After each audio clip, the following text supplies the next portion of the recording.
Fala aí pessoal, seja muito bem-vindo a mais um vídeo do blog Engenheiro de Custos e nessa semana eu vou falar sobre serviços de terraplanagem, parte de orçamentação de terraplanagem, como escolher um lote, curva de nível, quantificação, né? Então toda essa parte de empolamento, toda a parte que envolve serviço de terraplanagem eu vou abordar aqui nesse vídeo, tá bom? Mas antes disso, se você não curtiu ainda o vídeo, dá um like aqui embaixo, se inscreve também para acompanhar todos os vídeos.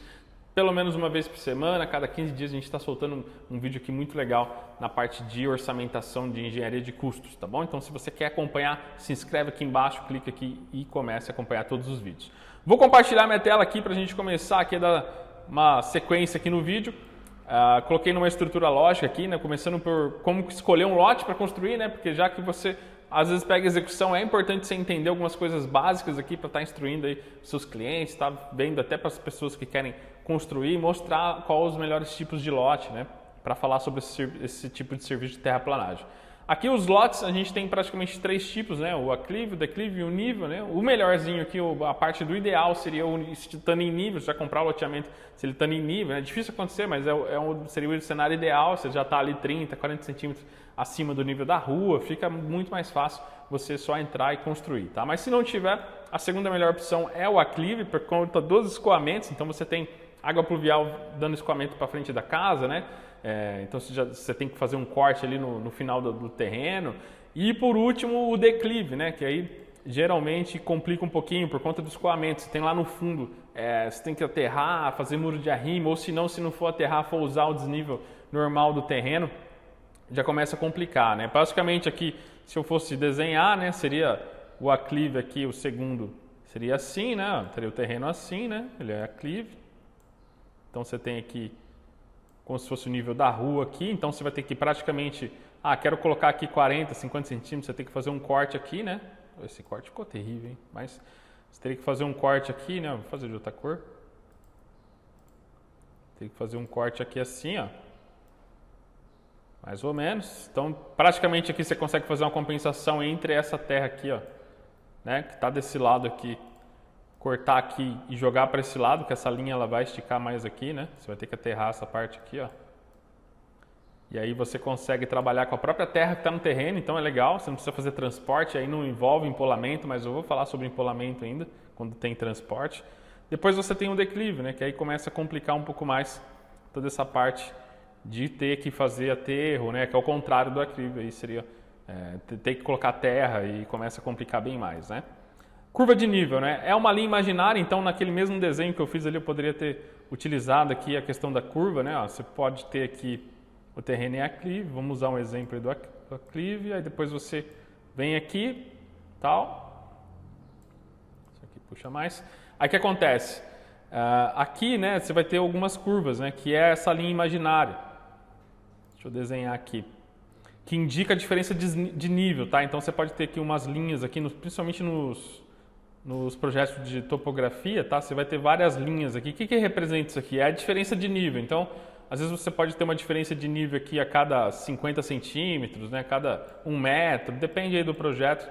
E ele vai indicar isso aqui, tá? Isso aqui, então, é a nossa curva de nível. É importante você entender e ver onde está dando aqui o nivelamento aqui. Qual que é a distância aqui do nivelamento, é importante para fazer até os cálculos, né? Eu vou mostrar aqui uma forma de calcular, mas uma forma bem básica, mas basicamente é isso, tá? Depois, a gente tem a quantificação, que aí é a questão de você verificar, né? Se vai ter bota fora ou somente corte e compensação, como eu expliquei, cortar de um lado, colocar do outro, aterrar ali, compactar, né?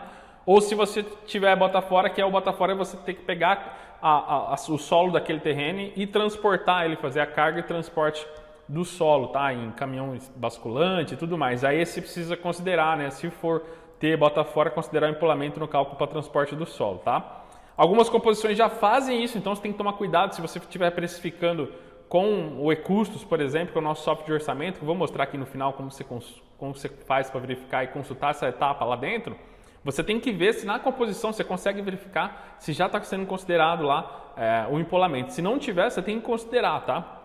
Porque realmente vai dar uma diferença boa, né? Então você verifica para não cobrar duas vezes. E eu deixei aqui uma tabelinha, né? Uma questão de tabela de empolamento com os diferentes tipos de solo. Então rocha, ó, 50%, solo argiloso, que é muito comum aqui na nossa região, terra comum 25 a 30% você pode considerar, e solo arenoso seco em torno de 12% de empolamento, tá? E aí é legal que você precisa considerar, né? Você vai lá, você pega retro, vai na jazida, corta, ou num solo aqui, corta, que já está compactado, o que acontece? O que é o empolamento, né? Nem falei sobre esse tema, mas o que é? É você, a hora que você tira o solo do terreno natural, ele vai inchar, porque ele está lá compactado, a hora que você abre ele, os vazios entre ali, os espaços entre os vazios do solo, ele vai preencher e vai dar aquele processo tipo de inchamento, né? Como se fosse inchando. Isso acontece também com demolições de alvenaria. A hora que você tira a alvenaria, você faz a demolição e reforma, tá lá a alvenaria assentada bonitinha, a hora que você tira ela, os vazios entre os encaixes ali na caçamba, esses vazios é uma forma também de empolar, tá? De empolamento. Então essa parte existe na hora que você tira, porque a hora que você põe no caminhão, você vai lá, corta 1 metro cúbico. A hora que você põe no caminhão, ele vai para 1,4 metros cúbicos. Então você vai transportar esse 1,4, é importante que esteja considerado na sua quantificação, no seu orçamento, esse 1,4, que você vai estar pagando para, né, um caminhão aí basculante de 6 metros cúbicos, ele vai estar transportando esse 1,4, ele vai te cobrar, né, essa parte com empolamento. Então é importante você verificar. Depois, se for um cálculo de volume de compensação, é mais simples, né? Você não precisa ter o transporte, então não vai envolver a parte de empolamento. Mas vamos supor aqui que a gente tem um terreno em aclive de novo, né? Vamos fazer aqui de novo. E aí a gente tem esse exemplo aqui, né? Vamos pôr aqui bem por cima aqui. E aí, supondo que a gente quer cortar aqui, né? A gente vai cortar aqui na metade, né? Vamos supor que isso aqui tenha 1,5 metro aqui. Vamos supor que a gente pegar mais ou menos aqui a metade, eu vou cortar a metade desse terreno, tá? Aqui bem simplesinho, tá? Só pra gente fazer de exemplo. Vamos supor que isso aqui tenha 1,5 metro. Essa parte aqui, tá? Então aqui tem 1,5 metro de altura. Um terreno, vamos considerar aí de 10 por 20, né? Como que seria esse cálculo, né? Se você teria que pegar 10 por 30, vamos considerar um de 10 por 30. 10 vezes 30 vezes, aí você calcula aqui esse metade aqui, ó, 0,75, então 0,75. Então a gente vai fazer praticamente aqui a área, né? A área em triângulo, seria uma área aqui em triângulo, né? Então daria aqui vezes 0,75, 225 metros cúbicos. Só que aí você divide por 2, né? Que você teria que ter pego a área vezes a altura aqui para dar a questão do volume. Então deu 112,50 metros cúbicos. Se tiver empolamento, se tiver que fazer o transporte, então já põe mais vezes 1,4 se for um solo argiloso. Então você estaria transportando 157 metros cúbicos, quase 160 metros cúbicos. Então de 112 foi para 160. Olha o aumento que tem aí por questão do empolamento, né? Então só para a gente ter um exemplo aí, uma questão bem básica aqui de cálculo, tá? Claro que se você precisar do projeto ali com as curvas certinhas, você consegue fazer essa parte de quantificação de volume de uma maneira bem mais detalhada. Mas aqui de uma forma bem simples, seria isso basicamente que eu acabei de explicar, tá? E depois, por último, no final, você estaria pegando aí os preços lá no e-custos, né? Você estaria entrando lá no e-custos, estou aqui no e-custos, ó. Você iria entrar aqui e lançar agora essa parte de carga, né? A parte de transporte. Então você consegue entrar aqui em composições, ó. Vem aqui adicionar em composições. Na Sinap você tem aqui os serviços, né? Serviços preliminares, serviços, né? Você já tem aqui a parte de movimentação.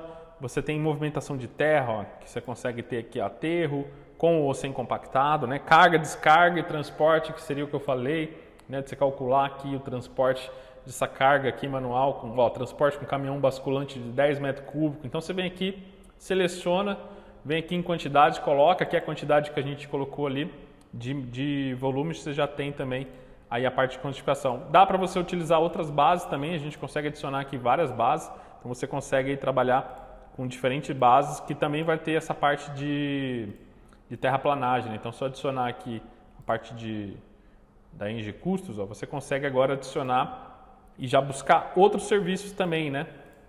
Já classificado aqui legal pela etapa, ó.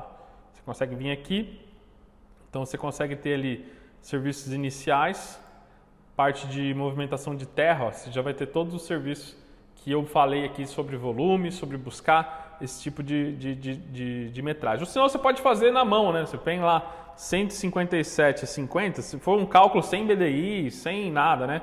Você tem dividido por 6 metros cúbicos, 26 caminhões mais ou menos, você vai ter que transportar aí do seu terreno, se fosse essa metragem que a gente considerou, de 157,50 com empolamento, tá?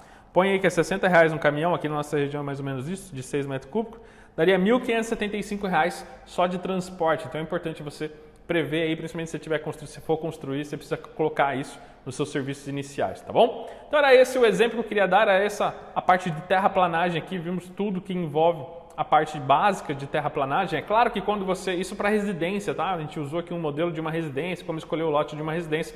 Quando a gente parte para obras maiores de infraestrutura, parte de pavimentação, parte de rodovias, aí você já envolve outros cálculos. Tem que usar a base que a gente tem também aqui no E-Custo, né? Tem que usar a base DENIT. Você consegue também adicionar aqui, ó, utilizando a base DENIT Ciclo, e aí começa a envolver outros cálculos. Para você conferir essa parte aqui, você precisa ver parte de, né, para conferir as composições, você precisa ver tempo de transporte, tempo de manobra ali da carga, o tempo da distância, o tipo do pavimentação da distância, tempo lá de descarga, manobra de descarga. Precisa conferir a parte dos equipamentos que estão trabalhando 100% produtivo, quantos por cento improdutivo. Você colocar uma retro e 3 basculantes ali para trabalhar, a retro vai trabalhar 100% produtivo e os basculantes vão ter um tempo ali de espera, né, entre um e o outro carregar. Então tudo isso envolve nos cálculos ali para a parte de infraestrutura, na parte da DENIT, mas aí já é um pouco mais avançado, um pouco mais de obras de rodovias, não é o foco aqui desse vídeo. O foco nosso aqui era mais a parte residencial e era os conceitos básicos para você conseguir aí trabalhar com essa parte de orçamentação, né, escolhendo o melhor lote, fazendo alguns serviços. É claro que também entraria aqui se tivesse um terreno em declive, tiver que fazer aterro, né? Você entra também a parte não só do empolamento, mas você também tem a contração. Você trazer solo de fora, você vai comprar 1 metro cúbico, a hora que você colocar o solo lá no seu terreno e for compactar, passar uma máquina, alguma coisa para compactar ou manualmente, esse solo diminui porque ele compacta. Então você tem também o inverso do empolamento, que é a contração. Então tudo isso precisa saber, precisa entender um pouco, ter alguma noção básica para estar também fazendo no orçamento, tá bom? Espero que você tenha gostado desse vídeo. Dá um like aqui, ajuda a gente, compartilha com um amigo que precisa desse conteúdo também. Um forte abraço e eu te vejo aí no próximo vídeo.